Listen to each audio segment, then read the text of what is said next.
Otro método de integración diferente es el método de integración por sustitución, que como su nombre lo indica, implica sustituir o cambiar una parte del integrando por una nueva variable. De forma que la integral original, que antes era una composición de funciones, ahora se puede resolver por interacción directa o por tabla directamente. Entonces pongamos como ejemplo la integral del seno de x al cuadrado más 1 por 2x diferencial x. Ya de entrada vemos que esto no es una función sencilla de integrar, porque primero es un producto de otras dos funciones, y después, por ejemplo, yo tengo el seno de x al cuadrado más 1, no tengo el seno de x. ¿Sí? La tabla a mí me dice cómo integrar la función seno de x, no seno de x al cuadrado más 1. Entonces lo que tengo que hacer es seleccionar alguna parte de este integrando y ponerle un nuevo nombre. ¿Sí? Por ejemplo, yo seleccioné x al cuadrado más 1, que sería como el argumento del seno, lo llamé u. Entonces digo, bueno, u es x al cuadrado más 1. Ahora, ¿qué pasa? Mi integral original es algo que depende de x, por lo tanto tiene un diferencial x. Si yo estoy cambiando la variable de integración, tengo que cambiar también el diferencial. ¿Sí? Yo no puedo poner seno de u diferencial x, porque el diferencial lo que me indica es respecto a qué variable yo estoy integrando.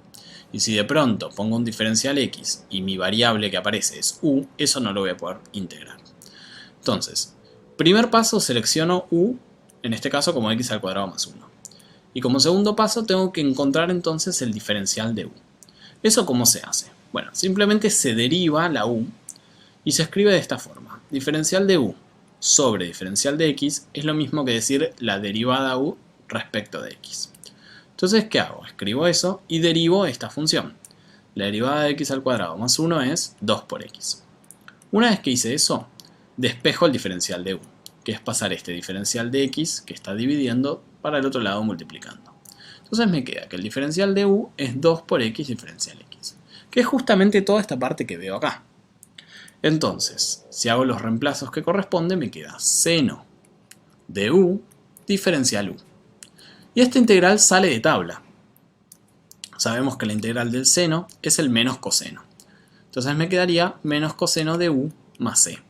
Pero ¿qué pasa? La integral que yo tenía dependía de x, no de u. Entonces una vez que yo resuelvo la primitiva de esto, tengo que cambiar y reemplazar la u por toda esta parte que está acá. De forma entonces que nuestra respuesta es el menos coseno de x al cuadrado más 1, todo eso más la constante c. Veamos su demostración. Si yo tengo esto, ¿no?, como nuestra función f de x, si yo la derivo, debería llegar a lo que tengo acá. Entonces vamos a derivar esto. Tengo que derivar según la regla de la cadena. Fíjense que tengo que hacer la derivada del coseno de algo. Sabemos que la derivada del coseno es el menos seno, pero como tenemos un menos acá, nos queda seno positivo. Entonces nos queda seno de x al cuadrado más 1 por la derivada del argumento, que sería 2x. Y la derivada de esta constante, que se fue, vale 0. Y esto es exactamente el integrando original que teníamos acá. Por lo tanto, queda demostrado que esto es la primitiva de esta integral. Pongamos otro ejemplo. Tenemos que hacer la integral de 2x más 5 al cuadrado diferencial x. Entonces selecciono como u a 2x más 5.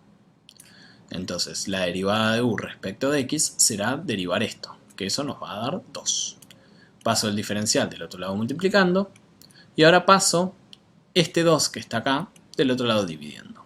¿Por qué? Porque si ustedes se fijan, en la integral original lo que yo tengo acá es el diferencial de x. Entonces a mí me conviene despejar el diferencial de x y reemplazar esto, esta parte que está acá, en esta parte que está acá. Entonces haciendo los reemplazos correspondientes nos queda la integral de u al cuadrado, porque recuerden que todo esto es lo que yo llamé u, y el diferencial de x lo cambio por diferencial de u sobre 2. Este 2 que está acá dividiendo se puede pensar como que estuviera multiplicando por un medio, es una constante, sale para afuera, es este un medio que aparece acá. Y la integral de u al cuadrado diferencial de u se resuelve por tabla. Entonces nos queda un medio, que es el un medio que sacamos de afuera de la integral, y la integral de u al cuadrado es u al cubo sobre 3. Una vez que ya resolví la integral, tengo que recordar que tengo que reemplazar la u por esta expresión que tenemos acá. Entonces nos termina quedando un sexto, que salió a ser un medio por un tercio, por 2x más 5, todo eso al cubo, más una constante. De forma que si yo derivo todo esto, debería llegar a la expresión original. Vamos a derivarlo. ¿Cómo se deriva esto? Bueno, tengo la constante, que la dejo quieta, y derivo esto según la regla de la cadena. Bajo el 3, que es el exponente, por esto elevado al cuadrado, que salió a ser 3 menos 1, por la derivada de lo que estaba acá adentro, que es 2. Cuando haga las simplificaciones correspondientes, voy a obtener este resultado, que es justamente el integrando original.